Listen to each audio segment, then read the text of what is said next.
আসসালামু আলাইকুম। আমার চ্যানেলে সবাইকে স্বাগতম। আমি আজকে আপনাদের মাঝে সবার দোয়া শেয়ার করব।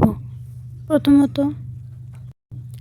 আয়েশা রাদিয়াল্লাহু তাআলা আনহু বলেন, নবী করিম সাল্লাল্লাহু আলাইহি সাল্লাম যখন রাতে শয্যায় যেতেন তখন তার দুহাত একত্রিত করে হাতে ফু দিতেন এবং সূরা ইখলাস, ফালাক ও নাস পড়তেন।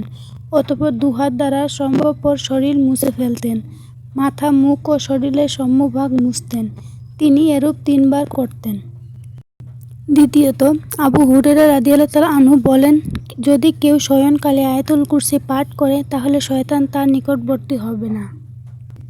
তৃতীয়ত আবু মাসুদ আনসারী রাদিয়াল্লাহু তাআলা আনহু বলেন, রাসূলুল্লাহ সাল্লাল্লাহু আলাইহি সাল্লাম বলেছেন, যে কেউ রাতে শোয়ার সময় সূরা বাকারার শেষ দুয়ার পাঠ করবে তার জন্য আয়াত দুটি যথেষ্ট হবে, অর্থাৎ উক্ত ব্যক্তি সারা রাত বিপদমুক্ত থাকবে।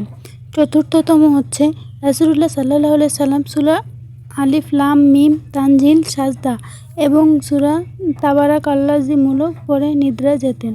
পঞ্চমত আবু হুরায়রা রাদিয়াল্লাহু আনহু বলেন, রাসূলুল্লাহ সাল্লাল্লাহু আলাইহি ওয়াসাল্লাম বলেছেন, যখন তোমাদের কেউ বিছানায় শুতে যায় তখন সে যেন বলে, বিসমিকা রব্বি ওয়াস্তু জাম্বি ওয়া বিকা আরফাউফ ইন আমসাকতা নাফসি ফারহামহা ওয়া ইন আরসালাতাহা ফাহফাজহা বিমা তাহফাজু বিহি ইবাদাকাস সলিহিন।